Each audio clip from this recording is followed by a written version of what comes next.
बहुत हुआ चाणक्य। 2 कौड़ी के शिक्षक हो तुम, अब तुम मुझे बताओगे कि राज्य कैसे चलाना है। सिकंदर जब मगध के ऊपर आक्रमण करने की योजना बनाएगा तब हम उससे निपट लेंगे। इससे पहले कि हम भूल जाएं कि तुम एक ब्राह्मण हो, जिस गति से यहाँ पर आए थे उसी गति से वापस लौट जाओ। मैं तो चला जाऊंगा महाराज, किंतु एक राजा का कर्तव्य होता है निर्बल की रक्षा करना, ना कि उस पर अत्याचार करना। और मगध की स्थिति देखकर मुझे आभास हो गया कि शीघ्र ही आप समस्त भारत सिकंदर को भेंट स्वरूप दे देंगे। ये सुनते ही धनानंद का पारा आसमान चढ़ गया और उसने चाणक्य को जोर से लात मार के नीचे गिरा दिया। सैनिकों, इस दरिद्र ब्राह्मण को उसकी चोटी से पकड़कर घसीट के बाहर ले जाओ।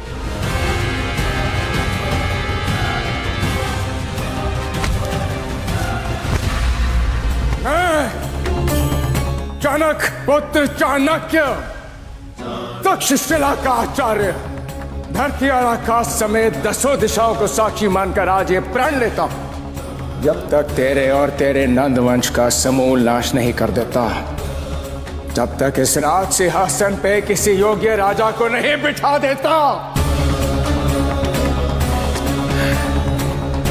मैं अपनी शिखा नहीं बांधूंगा। आचार्य चाणक्य की यह प्रतिज्ञा नंद वंश के विनाश और अखंड भारत के निर्माण की घोषणा थी, जिसे सुन सब सन्न रह गए और चाणक्य बिना पीछे मुड़े वहां से निकल गए। सैनिकों, यदि ये ब्राह्मण भविष्य में इस राज्य के आसपास कहीं भी नजर आए तो इसका सर धड़ से अलग कर बीच बाजार में लटका दिया जाए। धनानंद से मिले अपमान के बाद चाणक्य ने उसी दिन मगध छोड़ दिया और अब आचार्य चाणक्य के जीवन का एक ही लक्ष्य था, एक ऐसे राजा को चुनना जो धनानंद की राजगद्दी छीन सके।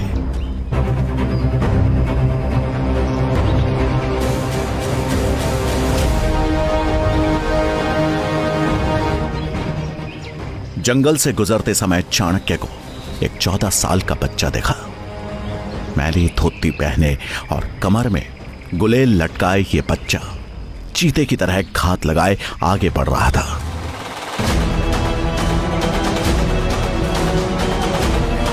कुछ दूर पीछे चलने के बाद चाणक्य ने देखा कि वो बालक जिन 2 लोगों का पीछा कर रहा है वो भी एक अकेले जा रहे यात्री का पीछा कर रहे हैं।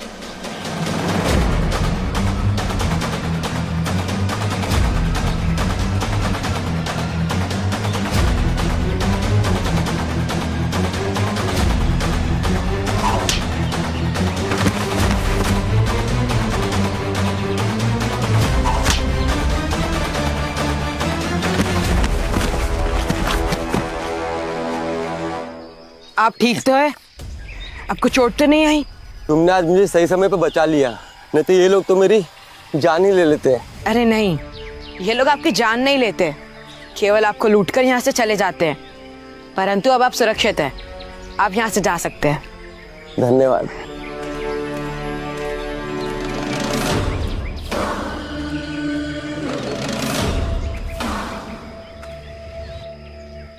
बालक, ये क्या किया तुमने? क्यों लिए इनके प्राण?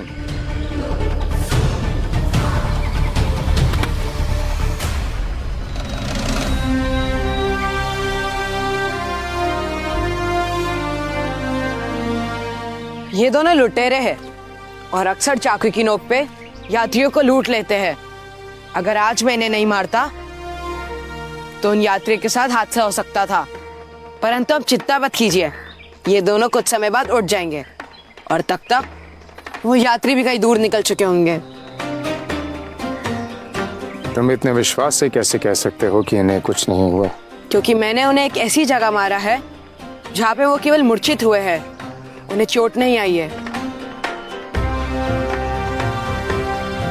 ये दोनों भी अपनी परिस्थितियों से विवश है, परंतु इसका मतलब ये तो नहीं कि चोरी करे। मेरे लिए वो यात्री और ये दोनों चोर एक समान है।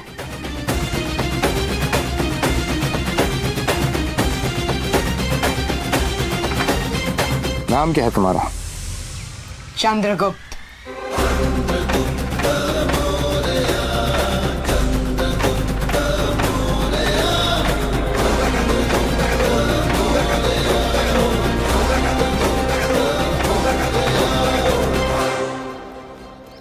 इस बालक में मुझे मगध का भविष्य दिखाई दे रहा है। एक राजा में दया और वीरता का संतुलन होना चाहिए।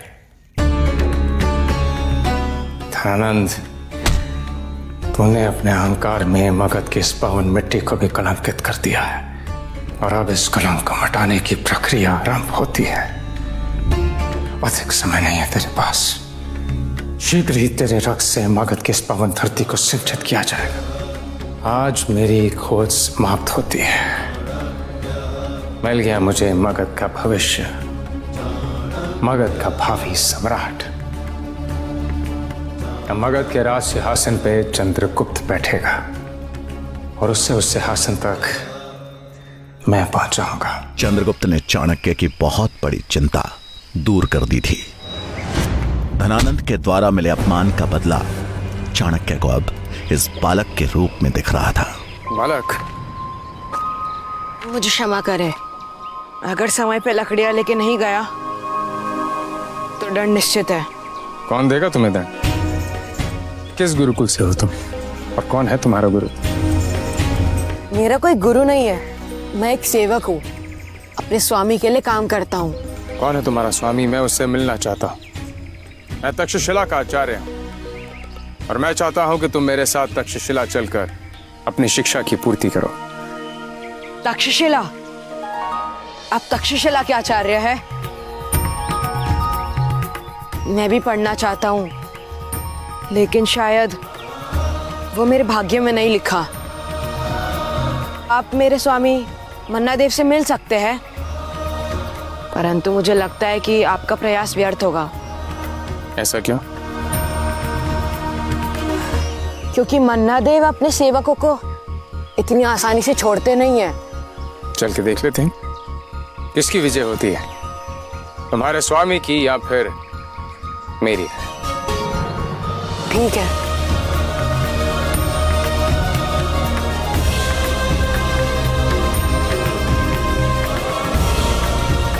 कुछ ही समय में दोनों जंगल के किनारे पर बसे एक छोटे से गांव में पहुंचे।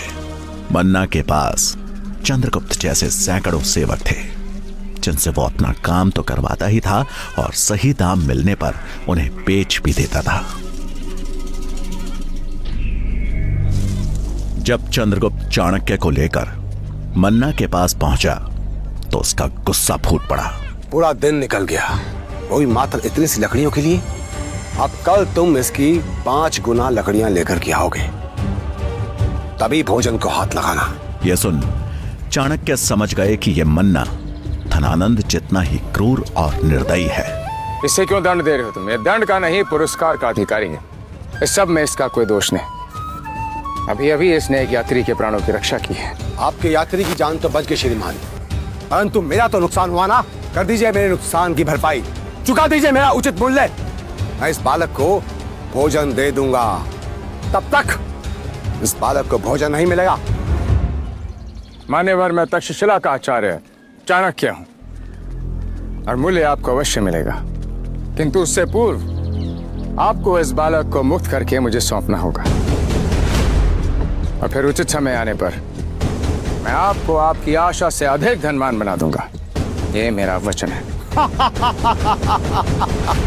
सुना आपने? हे आचार्य, मुझे धनवान बनाएगा। व्यापारी हो श्रीमान, इसलिए आप मुझे सपने ना ही दिखाए तो बेहतर होगा। आप मेरा उचित मूल्य ला करके मुझे दें। मैं ये बालक तो क्या, मैं इससे भी अच्छा सेवक ला करके दूंगा तुम्हें।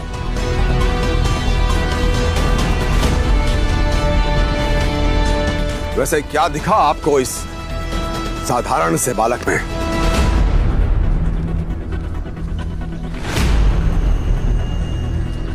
मगध का भविष्य, मगध का सम्राट। ये बालक मगध का सम्राट तुम्हें कहां से लगता? कदापि नहीं बन सकता ये। मान्यवर, सपने देखने का अधिकार उन्हें ही होता है जिनमें सपनों को पूरा करने की क्षमता हो, और ये मैं इसी क्षण सिद्ध कर सकता हूं। अच्छा, वो कैसे श्रीमान? करवा लीजिए प्रतिस्पर्धा, हरा लीजिए इस बालक को अपने किसी भी सेवक के साथ। यदि ये विजय होता है तो ये मेरा शिष्य बनेगा, और यदि ये हार जाता है तो इसके साथ साथ मुझे भी आपकी अधीनता स्वीकार होगी। मैं भी आपका सेवक बनूंगा। ये स्वीकार है आचार्य। अब ये और तुम दोनों को मेरी अधीनता स्वीकार करनी होगी। अब देखो आचार्य, मेरा सेवक कैसे धूल चटाता है इस बालक को। मायादेव, देखो।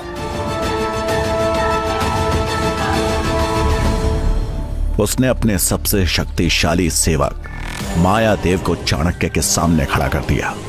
मायादेव, पलक झपकते ही धूल चटा दो इस बालक को।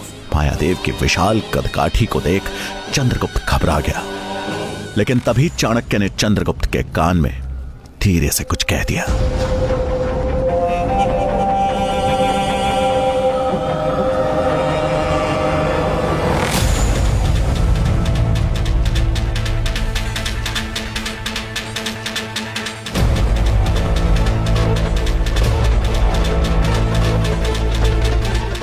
तभी मायादेव ने चंद्रगुप्त पर हमला बोल दिया।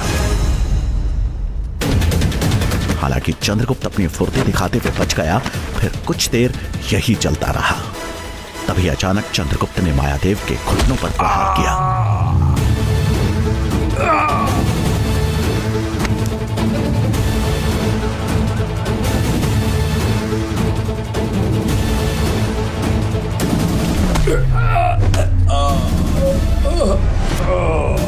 मायादेव, अगर तू इस बालक से हार गया तो मैं तुम्हें कभी माफ नहीं करूंगा।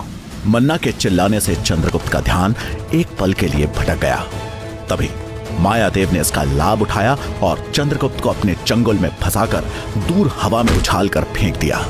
चंद्रगुप्त जमीन पर धड़ाक से गिर पड़ा। ये देख चाणक्य थोड़े निराश हो गए, जबकि मन्ना और वहां उपस्थित भीड़ शोर मचाने लगी। इसी शोर में चंद्रगुप्त को एक दबी सी चीख सुनाई दी और वो तुरंत वहां से भाग निकला। वो देखो आचार्य, भाग गया तुम्हारा राजा। अब तुम हाथों में कमंडल नहीं, बेड़िया पहनने के लिए तैयार रहो। बेड़िया। हालांकि चाणक्य समझ गए कि चंद्रगुप्त डर से नहीं बल्कि किसी और कारण से वहां से भागा है।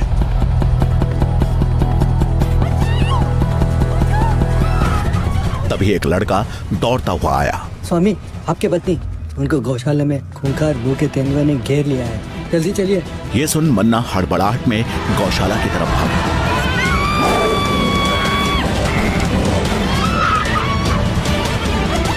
गौशाला के बाहर लोगों की भीड़ जमा थी। अंदर से मन्ना की पत्नी की चीखने चिल्लाने की आवाज आ रही थी। ये चीख सभी के कानों में पड़ रही थी, लेकिन अंदर जाने की हिम्मत किसी की नहीं हो रही थी। और तभी सबको अचंभित करते हुए बालक चंद्रगुप्त ने गौशाला के अंदर छलांग लगा दी।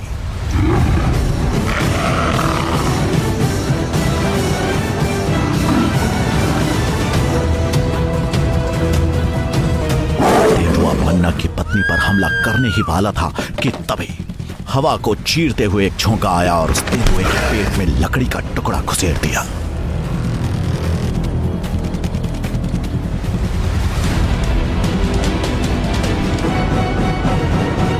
देखते ही देखते वो तेंदुआ अपनी अंतिम सांसें गिनने लगा।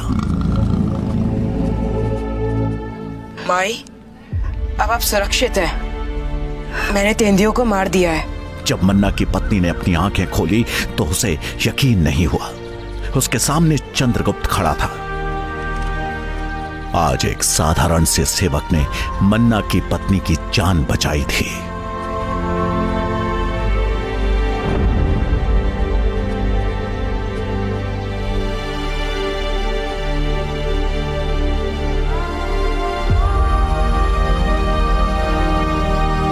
मन्ना ने अपनी पत्नी के पास आकर चिंतित होते हुए पूछा, तुम ठीक तो हो ना? जिस चंद्रगुप्त को सभी कमजोर बालक समझते थे, आज उसने ऐसा काम करके दिखाया जो बड़े से बड़ा सूरमा भी ना कर पाए। शारीरिक बल किसी की वीरता का प्रतीक नहीं होता। साहस भीतर से जन्म लेता है। और युद्ध मात्र शस्त्र से नहीं, बुद्धि से भी लड़ा जाता है। चाणक्य की बात सुन मन्ना देव को अपनी गलती का एहसास हुआ। क्षमा करें आचार्य, परंतु एक प्रश्न मेरे दिमाग में अभी भी चल रहा है कि आपने पहलवान मायादेव के लड़ने से पहले इस चंद्रगुप्त के कान में ऐसा क्या कहा था? ये मैं जानना चाहता हूं आचार्य, इसे ऐसा जानना चाहता हूं। यदि व्यक्ति में शारीरिक शक्ति की कमी हो तो उसकी बुद्धि ही उसका शस्त्र बन जाता है, और यही युक्ति मैंने चंद्रगुप्त को दी थी। अधिक बल वाले महादेव के घुटनों पर वार करके उसे परास्त किया जा सकता है।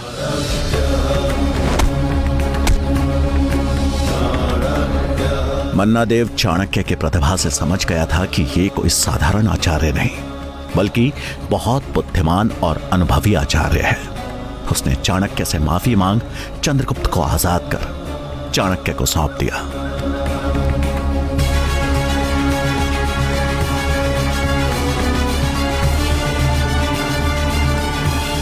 चाणक्य चंद्रगुप्त को लेकर वहां से चल तो पड़े, लेकिन उनका मन किसी गहरी चिंता में डूबा हुआ था।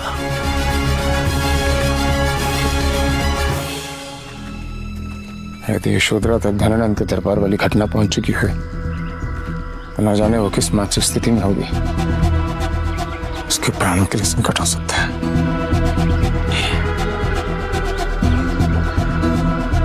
क्या हुआ आचार्य, आप इतने चिंतित क्यों हैं? मुझे पहले मगध जाकर अपनी पत्नी से मिलना है। मेरी पत्नी यशोधरा इस समय मगध में है और मेरा उससे मिलना अत्यंत आवश्यक है। किंतु यदि धनानंद के सैनिकों ने मुझे वहां देख लिया तो मृत्यु निश्चित है। मृत्यु? परंतु मृत्यु क्यों?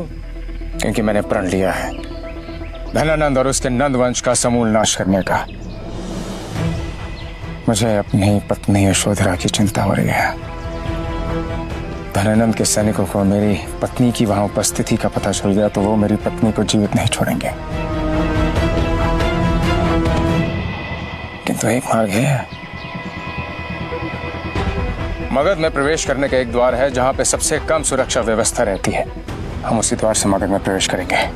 चाणक्य बिना कोई पुनर्विचार किए वापस मगध की तरफ चल दिए, लेकिन वहां मुख्य द्वार पर कड़ी सुरक्षा व्यवस्था ने उन्हें फिर चिंता में डाल दिया।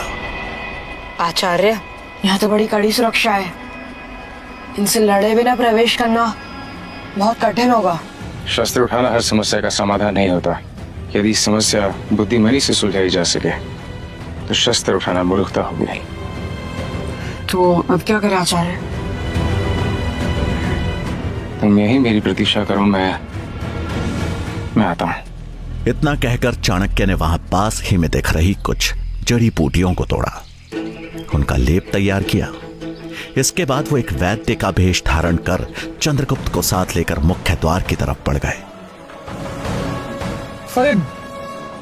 ये क्या हो गया? चलो अच्छा, मेरे पास औषधि है।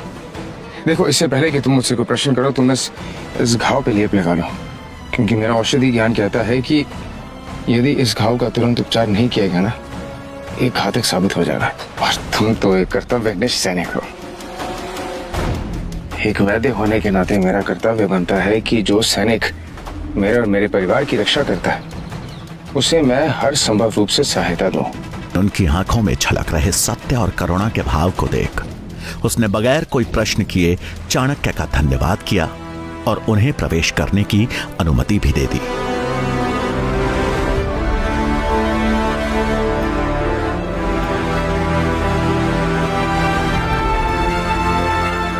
अब चाणक्य चंद्रगुप्त के साथ अपने घर के निकट पहुंच गए, लेकिन गली में मुड़ने से पहले ही अचानक उनके कदम ठहर गए।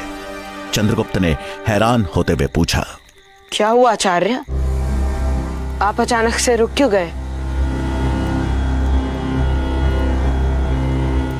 धनानंद के गुप्त सैनिक मेरे घर के समीप हो सकते हैं। संभवतः वो मेरी ही प्रतीक्षा कर रहे हो। तो अब क्या करना चाहिए? तुम भिक्षक के रूप में मेरे घर में प्रवेश करा। यदि वहां कोई सैनिक या कोई गुप्तचर हुआ तो तुम्हें आभास हो जाएगा।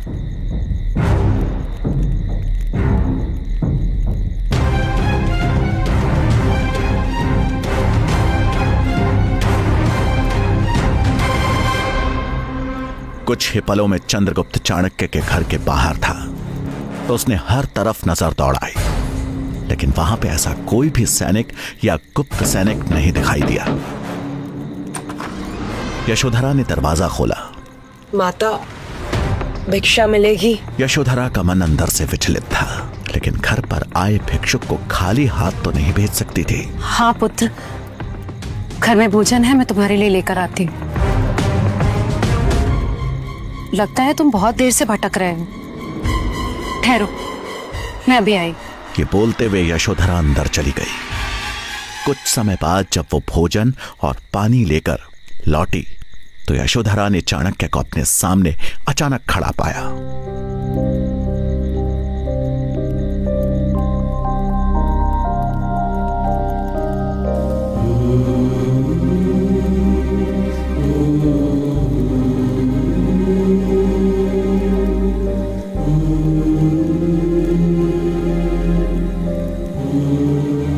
कहाँ थे आप? मैं कितनी चिंतित हो गई थी। कहाँ चले गए थे आप? और ये बच्चा आपके साथ है? इधर सुनो, सब बताता।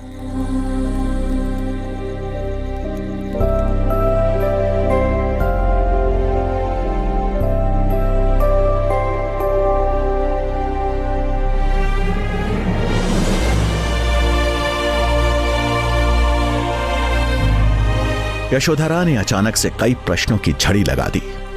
चाणक्य ने भी सभी प्रश्नों का उत्तर बड़े धैर्य से दिया। हमें देश की रक्षा करनी होगी और उसके लिए हमें अखंड भारत का निर्माण करना होगा। एक ब्राह्मण का मान सम्मान उसकी चोटी होती है ना।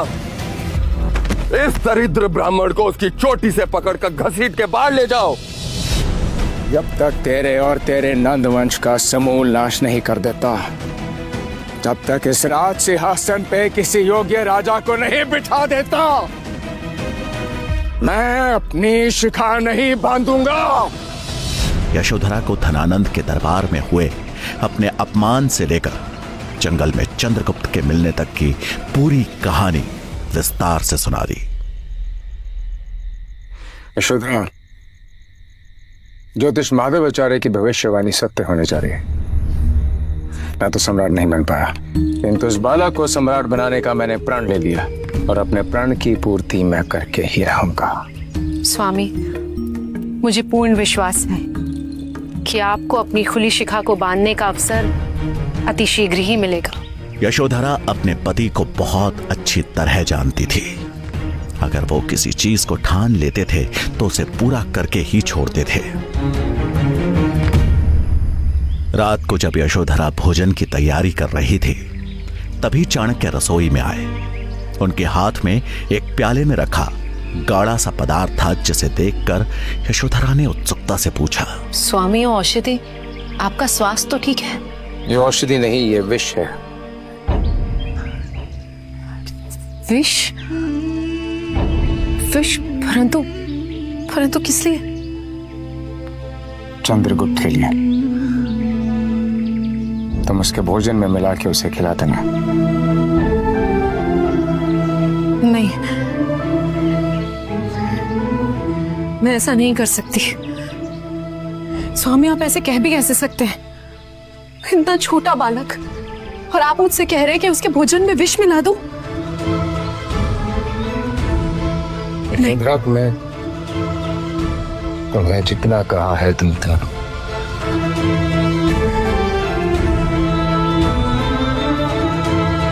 ये विष चंद्रगुप्त को मगध का सम्राट बनाएगा। यशोधरा हैरान थी कि चाणक्य इस छोटे नन्हे से बालक चंद्रगुप्त को विष देने की बात क्यों कर रहे हैं। ये विष मैं चंद्रगुप्त को कैसे दे सकती हूँ? यशोधरा, तुम तो जानती हो कि विष ही विष को काटता है।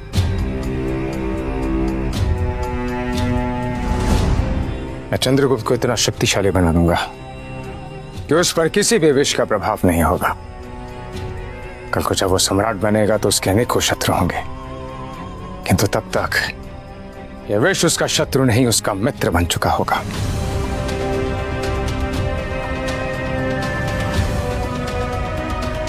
मैं चंद्रगुप्त को इतना शक्तिशाली बना दूंगा कि विष का कोई भी विष उसका बाल भी बांका ना कर पाए, और इसीलिए आज से ही उसके भोजन में थोड़ी मात्रा में विष मिलाने की प्रक्रिया मैं आरंभ कर रहा हूं। परंतु स्वामी, यशोधरा, आपकी लीला आप जाने क्या भगवान जाने।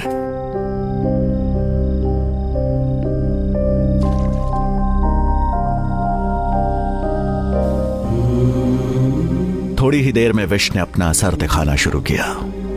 चंद्रगुप्त को हल्का नशा होने लगा और देखते ही देखते वो एक गहरी नींद में सो गया।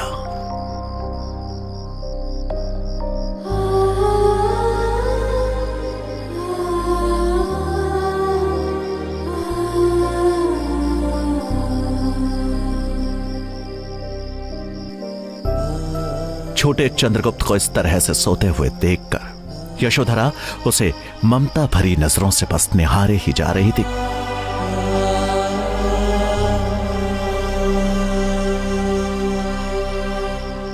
हम कल भोर में ही तक्षशिला के लिए प्रस्थान करेंगे। चंद्रगुप्त के राजा बनने की प्रक्रिया अति शीघ्र आरंभ होनी चाहिए, किंतु उससे पूर्व मेरा शंभू का समझना आवश्यक है। धनानंद के सर्वनाश के लिए उनका सहयोग हमारे लिए अत्यंत महत्वपूर्ण है। परंतु उनसे मिलने के प्रयास में आप अपनी जान दांव पे क्यों लगा रहे हैं स्वामी? जब संकल्प ले ही लिया तो फिर संकटों से कैसा है। यशोधरा का यह डर जायज था, क्योंकि शंभुनाथ भले ही चाणक्य के पिता चाणक्य मित्र और चाणक्य के हितैषी हिताई थे, लेकिन इसके साथ साथ वो धनानंद के दरबार में एक मंत्री भी थे।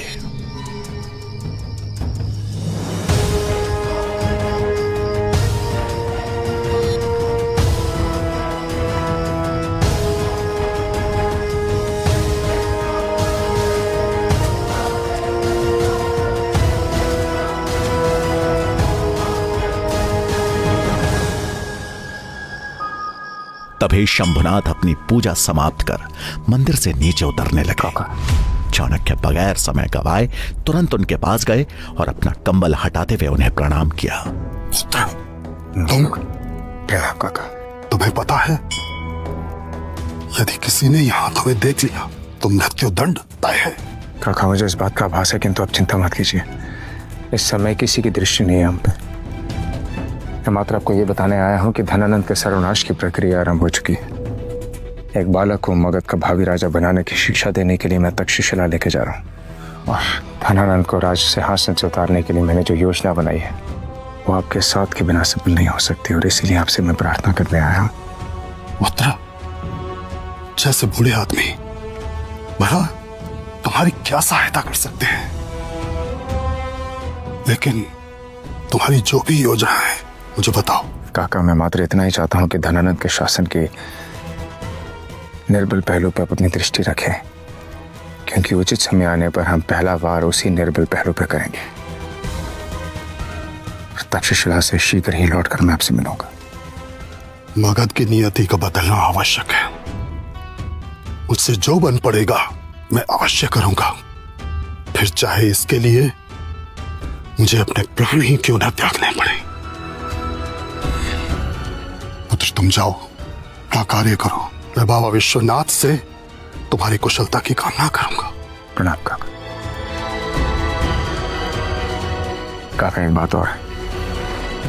राजमहल के गुप्तचर आपके पीछे लगा दिए गए हैं। संभवतः मंत्रिमंडल में किसी मंत्री को हमारे मित्रता की भनक हो गई है, इसलिए आप जो भी करें सतर्कता के साथ करें।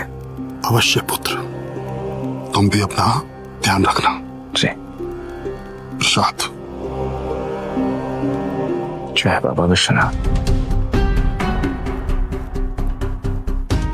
शंभुनाथ से मिल चाणक्य घर पहुंचे। उन्हें सकुशल लौटा देख यशोधरा की चिंता दूर हो गई। वो पूरी तैयारी कर चाणक्य के लौटने का इंतजार ही कर रही थी।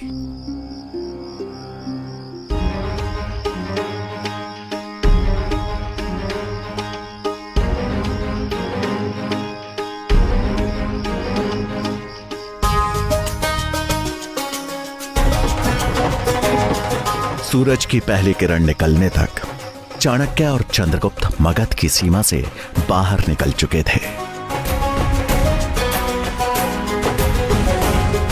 कुछ ही दिनों में चाणक्य तक्षशिला विश्वविद्यालय के द्वार पे आ पहुंचे।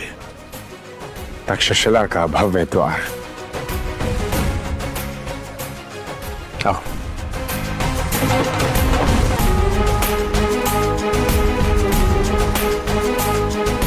चंद्रगुप्त, तुम यहाँ प्रतीक्षा करो, मैं तुम्हारे प्रवेश की अनुमति लेकर आता। जी आचार्य। तक्षशिला का विश्वविद्यालय प्रांगण देख चंद्रगुप्त के चेहरे पे उत्साह था। सैकड़ों विद्यार्थियों को अलग अलग विद्याओं का अभ्यास करते देख उसकी आंखों में एक चमक आ गई। चाणक्य चंद्रगुप्त को एक जगह प्रतीक्षा करने की बात को कहकर आचार्य कक्ष की तरफ चल दिए, जहां विश्वविद्यालय के कुलपति और बाकी शिक्षक गण भी मौजूद थे।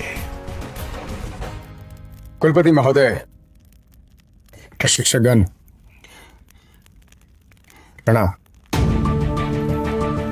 मैं अपने साथ यहां पर एक बालक को लेकर आया जिसका नाम है चंद्रगुप्त। उसकी क्षमता का प्रशिक्षण करने के पश्चात ही मैं उसे अपने समक्ष लेकर आया। आपसे आग्रह है कि शिक्षा प्राप्ति हेतु आप उसे इस गुरुकुल में प्रवेश की अनुमति दीजिए।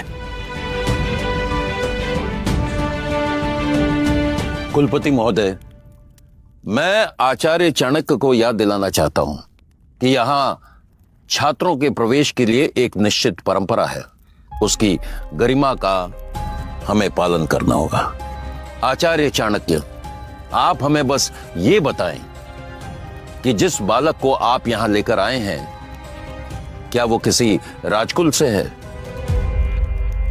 आचार्य, वो क्षत्रिय अवश्य है, किंतु किसी राजकुल का नहीं। ये सुन के वहां बैठे सभी शिक्षकगण हैरान रह गए। फिर उसे प्रवेश कैसे मिल सकता है आचार्य? उसके गुणों के आधार पर। बात ये नहीं है आचार्य। बात यही है आचार्य, इस महान विश्वविद्यालय की, इस प्रतिष्ठित गुरुकुल की गरिमा यहाँ का ज्ञान है। ज्ञान ही तक्षशिला की पहचान है, वो ज्ञान जो हम सभी छात्रों को समान रूप से देते हैं। तो ज्ञान प्राप्ति का अवसर भी तो सभी छात्रों को समान रूप से मिलना चाहिए, ऐसा मेरा मानना है। किंतु उसके पश्चात भी जो कुलपति महोदय का निर्णय होगा उसे ही अंतिम निर्णय माना जाएगा। आचार्य गजानन, आचार्य चाणक्य की बातें कुछ हद तक उचित तो है, इसलिए यहां के कुलपति होने के नाते मैं ये निर्णय लेता हूं कि आचार्य चाणक्य द्वारा लाए गए बालक को हमारे यहां प्रवेश के लिए यहां की परीक्षा में सफल होना पड़ेगा। अगर वो सफल होता है तो तक्षशिला का द्वार उसके लिए खुल जाएंगे। मुझे आपका निर्णय स्वीकार है कुलपति महोदय। मुझे भी आपका निर्णय स्वीकार्य है कुलपति महोदय, परंतु एक निवेदन है कि यह परीक्षा निष्पक्ष रहे और उसके लिए आवश्यक है एक ऐसी परीक्षा समिति का गठन करना जो आचार्य चाणक्य के प्रभाव से प्रभावित होकर नहीं, अपितु चंद्रगुप्त के गुणों को परख कर निर्णय ले।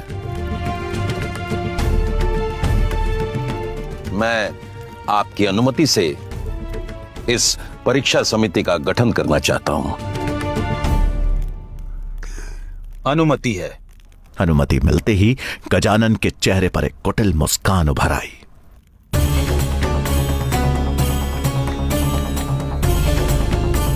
अब देखता हूं कैसे मिलेगा चाणक्य के शिष्य चंद्रगुप्त को यहां प्रवेश।